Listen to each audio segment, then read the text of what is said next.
lecture at the University of Cambridge, Dr. Sirka told a worried audience that scientists have few answers for them. Since the mass coronal ejection of 2012, the strength of the Earth's magnetic field has increased by a factor of 50,000. This has resulted in huge disturbances in radio and satellite communications, dangerous bands of radiation around the poles, and as we can all see from our window, an aurora borealis that never burns away. Unfortunately, we are stumped as to why this is happening, and if we cannot find an answer soon, it may change the way we live, the way we communicate, even the way we evolve forever. Dr. Sirka went on to say, "Bought you more electrolytes? Oh, new and improved citrus flavor." Thanks, Sean.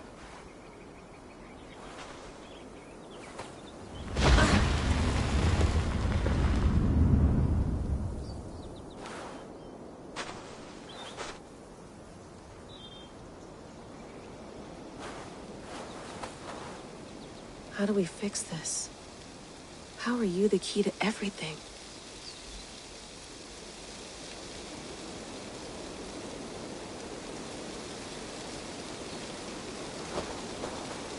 You're a long way from home, Eivor.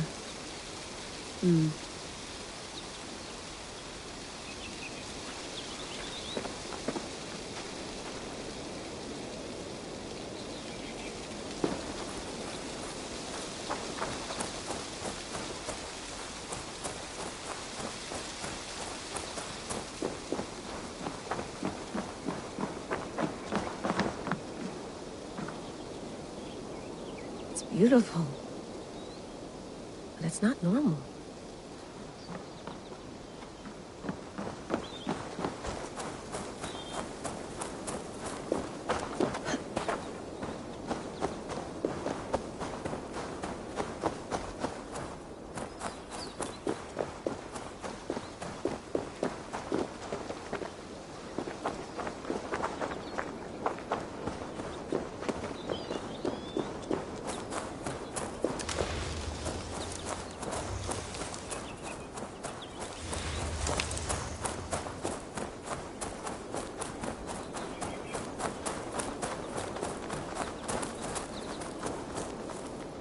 Probably bought this in a coffee shop somewhere in Concord.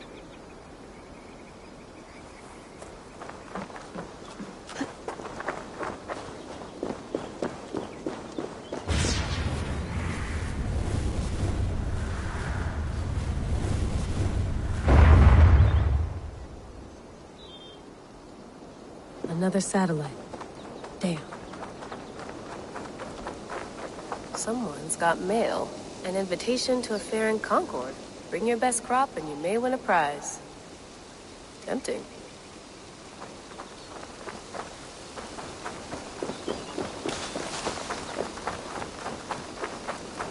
Layla, can't run away from this.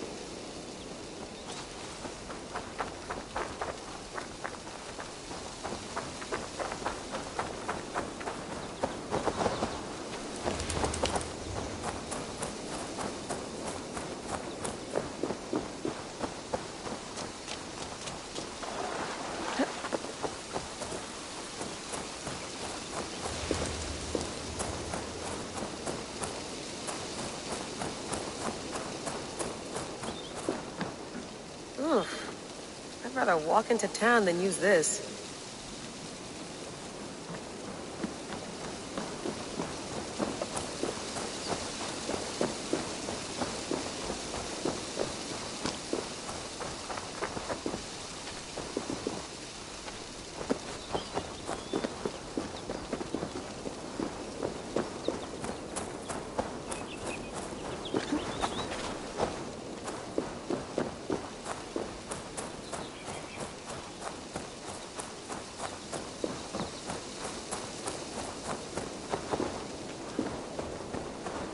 Some quality stuff here.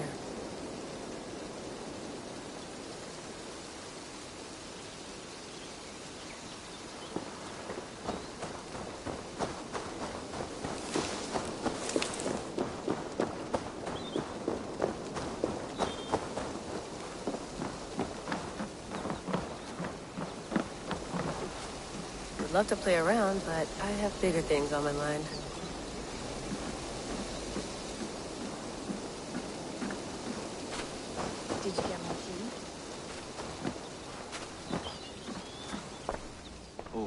Mint tea is not actually tea, Bex. It's an infusion. It's really just dirty, minty water. I don't care what you call it, Sean. Did you buy any? Of course I did, love. Hey, sorry about pulling you out. The generator was sputtering. That's fine. I needed air. How is the Animus data stream? Comfortable? Felt pretty stable after a while. Good. Just give me a sec and you can jump back in.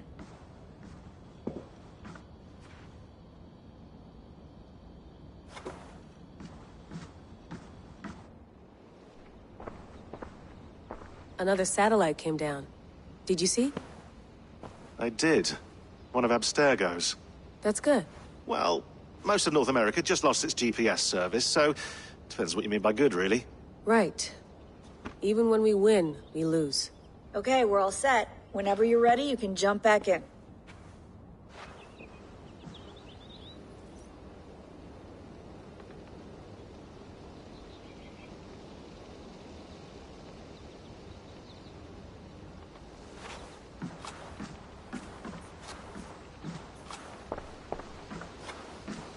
Hello, Layla.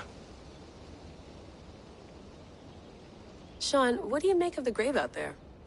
Well, it overturns a few hundred years of scholarship about the first Europeans to set foot in North America. Apart from that, it's just a bunch of muddy bones, isn't it? Can we talk about this thing on my neck for a second? Ah, the mood stabilizer. Yes. It's not harmful, is it? I mean, I feel good, but I want to make sure there's no side effects. There shouldn't be. It's only blocking outside signals, a passive effect. So the staff doesn't, you know, mess with you. Sean, what happened last year, I had no control over that. I tried to resist. I understand. And your old team, maybe they don't. But we've seen that sort of thing before. Still, if you want to work with us and get to the bottom of why the world is about to end for the second time in 8 years, then you wear that thing until we say otherwise. William's orders. I know. It's not a problem. It's just a few more weeks, yeah? Just until we figure this out. You're right. I know you're right. Sean has been busy.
You gonna put this in the fridge, Sean?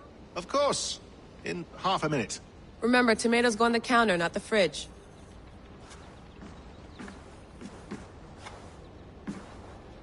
Please enjoy your stay. Remember, all the garbage must be packed out, and please water the plants once a day. Yeah, I won't remember that.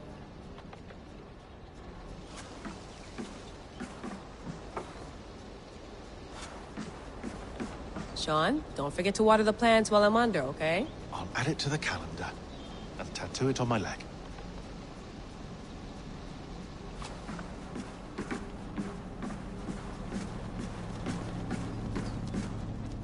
Be nice to sleep in a real bed when this is over.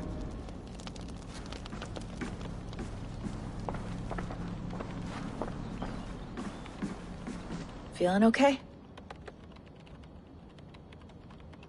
Better. But I'm worried that it could happen again. The 2 data streams. I can't promise it won't. I barely understand it myself. It felt like Two minds, fighting over one brain. It hurt like a shotgun to the head. Right. There's something about this Viking's DNA sample that feels dense, noisy. Could it be the staff? Interfering somehow? How do you mean? My headaches, my temper. They started the day I got that thing. I hope you're not making excuses for, you know, your friend. Jesus, no. I'm not. Sorry. Just take it easy. And if you feel yourself slipping again, let us know. I'm trying. I really am.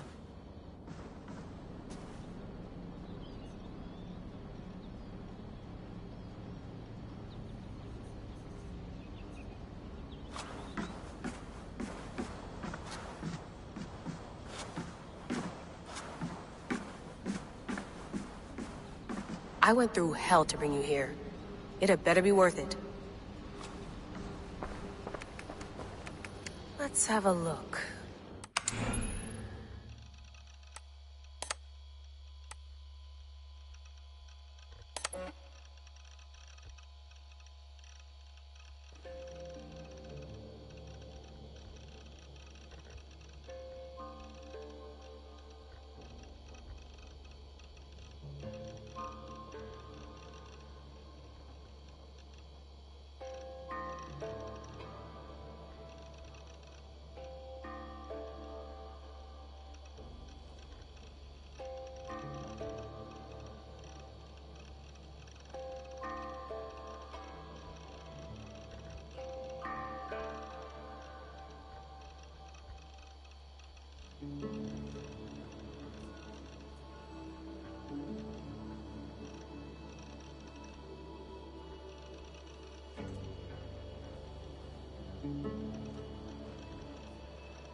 I lived, I died, and now I sleep.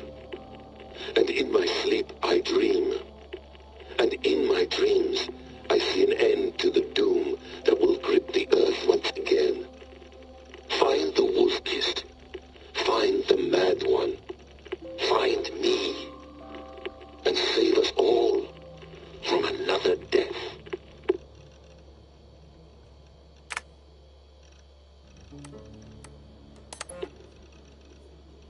No, come on, Sean.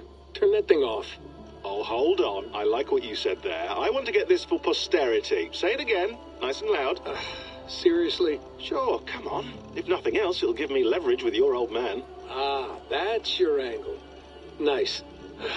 What I said was, I wish I hadn't been born into the Assassins. I wish I had chosen this life. Is that good enough? Sure, but why is that? Because choice is the central idea of our creed. It underpins everything, right? It's about free will. It's about seeing the evidence before you and saying, yes, this is what I want. Or, no, this isn't for me. But when you're born into a group like this, or any other, like I was, you get mixed signals.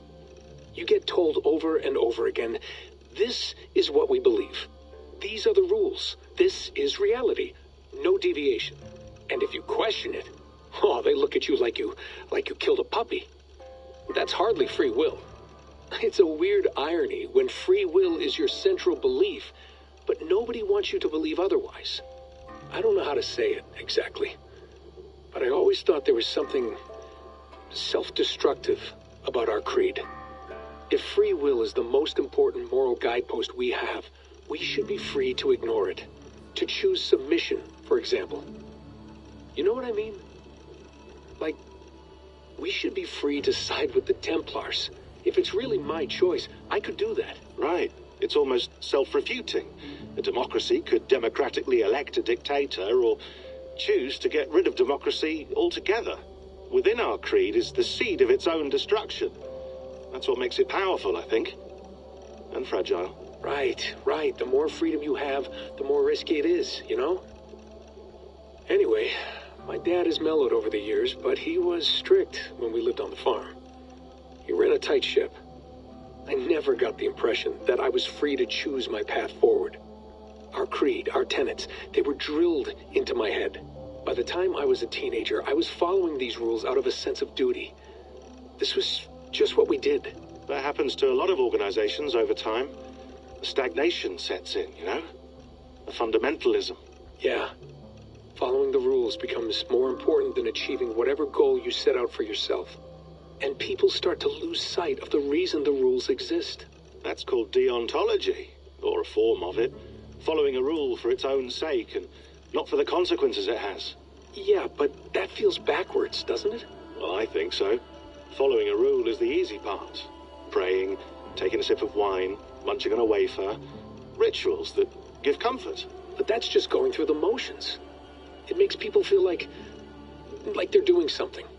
When the hard work is, well, actually getting off your ass and doing something productive.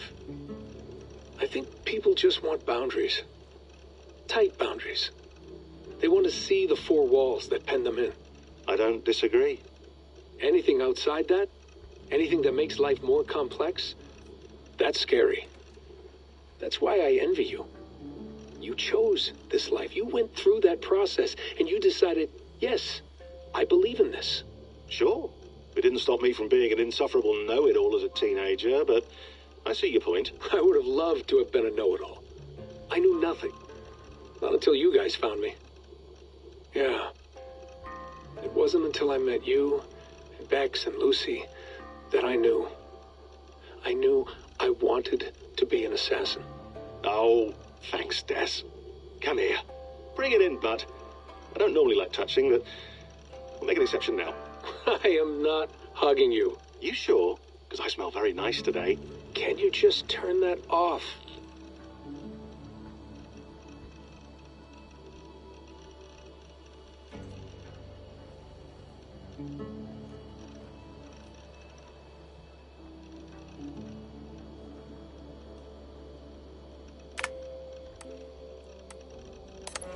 Hold on, I'll just set this here. Do you guys record everything we talk about? Not everything, but you've been using the Animus so much, I thought this was a good chance to learn some things about prolonged exposure. So I'm your guinea pig. No, my guinea pigs are all dead. The Animus was too much for them to handle. Cute. Can I ask you about the bleeding effect? Any recent flashes? Any memories resurfacing? Yeah, the usual things. Ghost images of Altair and Ezio a few times a day. Nothing intrusive, just brief moments. They pass quickly, almost without me noticing. Like a figure in the corner of my eye, or remembering a dream from the night before. I did have one extended hallucination a few days ago. It was Ezio. He was older, around the time he left Cappadocia. He was standing on the deck of a ship, alone. And through him, I could feel an intense regret or guilt. And it felt to me like he'd had a loss of faith in himself, in the creed, like he couldn't keep it up, couldn't stay true to his ideals. And as I watched him, I thought, is this the moment he decided he was done being an assassin? It felt like it. Anyway, most of my visions have been brief, lasting just a few seconds. They're like complete memories of small moments that appear suddenly out of nowhere, fully formed. It's a strange feeling. Okay, anything else? I'm starting to see Connor now, too. Though I hear his voice more often than I see him. I'm sure that will change. Oh, yeah, and yesterday, just before bed, I had a memory of being on a beach in the Caribbean with a bunch of sailors. Or maybe they were pirates. I don't know. No idea. Huh, we'll look into that. And how do you feel in general? In general? Well, I feel older, for one. Much older. And it's strangely comforting. I'm collecting the memories and skills and thoughts of so many people. I feel like I've lived a few hundred years or more. Is it possible that if I do this for too long, it'll push my own memories aside? That I'll be everyone but myself after a while? It's possible. That's called identity substitution. It's happened before, but it's rare. And someone with your background shouldn't need to worry. My background? You mean someone with my genes? My abilities? You have Isu DNA, and that lets you see things and do things and withstand traumas that other people can't. And I can suffer in ways that others can't. That's not something to be proud of. You mean the apple? Yeah. It has a pull, Bex. It tugs at my brain. It talks to me. Teases me. Drives me mad. And what I did to Lucy... God damn it. Nothing is worth the damage I did. The pain I caused. I know. But you're special. That's the point. I'm not special, Bex. I'm lucky. That's all. I understand. We're assassins. It's our creed that makes us different, not our genes, not our blood. Anyone can join us. That's true. But let's leave that aside for a second. What I want to know is, have you ever had any Isu memories resurface? Isu memories? I don't think so. I can't even begin to imagine what that would feel like. I think you'd know if you did. Maybe one day, we might be able to induce something. Jesus, let's fix the world first, okay? Before we start digging up my ancient ancestors. Deal.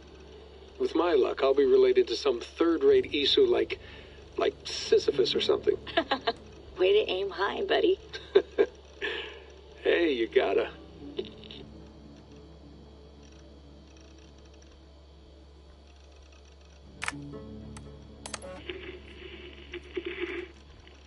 Layla, thought you might be interested in this. Conversations that Bex and I had with Desmond back in 2012. December, I think. Just candid talks, that's all. We didn't square any circles or write any beat poetry. But he did have some interesting insights into his time in the Animus and what it means to be an assassin. Anyway, have a listen. You might find you and he had similar experiences, so, well, let me know what you think. Unless it's to tell me I sound like a total prat in these recordings. If that's the case, just say nothing. I mean, I did have a slight cold at the time I recorded these. That's probably why I sound odd. Anyway, okay, I'm done anyway, so turn off. Turn off. Oh, it's actually just a button. Sorry, here we go.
That's quite nice.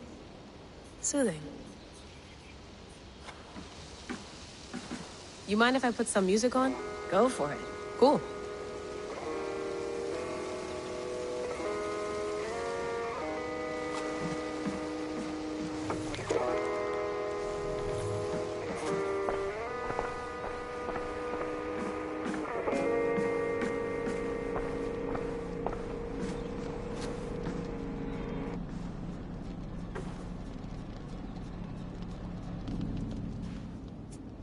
All right, time to go. Norway to England takes about a week by long ship, so I'll scrub ahead.